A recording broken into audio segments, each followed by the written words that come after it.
This is your WW3 News. In the last video I mentioned about Stellantis are going to eliminate the so-called electronic function of ADAS, which is limiting the velocity of or speed of vehicles which superate 120 kilometers an hour. And these two models cover the Fiat 500 and the Pandina. We're limited to 118 due to that, to cut down costs. Well,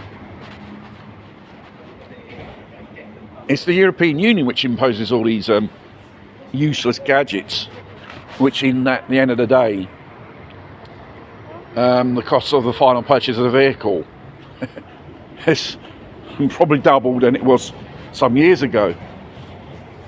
Do these electronic functions are reliable? Do they do their job properly? Well, not always. There was a story here in Italy. There was a motorway accident involving one of these Audi model cars which had these electronic systems, the other system. Somehow it failed, probably a sensor or an electronic problem, and it just went straight back into a lorry like a missile. And the fact is, whether this person's still alive or badly injured, no one knows. But judging from the wreck, that I pulled that poor devil out. And it's notoriously known, not publicised, regarding these electronic systems. When they're even spanking brand new, they fail. Software problems after 5 or 6 years.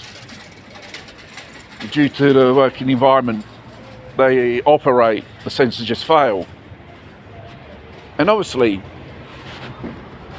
it's the European Union, Brussels, which imposes these ridiculous systems which, in the end, people rely so much upon. And then afterwards, if they fail, accidents do happen. I think we should go back to the old school people paying attention what they're doing instead of messing around with these big screens or the phones or these buttons or trusting too much of these electronic systems, because they're absolutely useless. It could cost you life, and it doesn't guarantee you your safety on the road.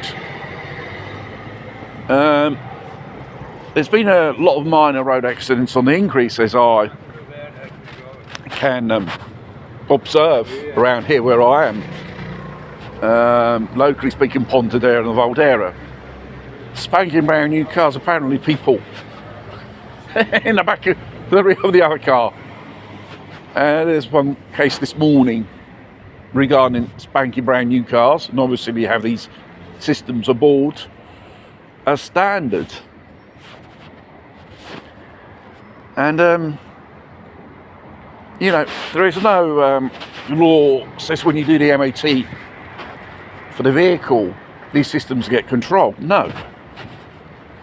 Even if they are imposed by European law, it's not European law, it's just another public, agency or which has no juridical stature or recognition. And the fact when these things fail, it's costly to repair. Because electronics on board on a car, when it's too much, sooner or later it's going to fail. It's the same thing with EVs. They have a lot of this technology aboard, and obviously they have a more fast acceleration than petrol or diesel cars, which is another danger. Despite the issues with the battery, or when energy failure, you end up locked inside in case of a fire. And people shouldn't be distracted, shouldn't trust too much the technology on board of these cars, because like everything,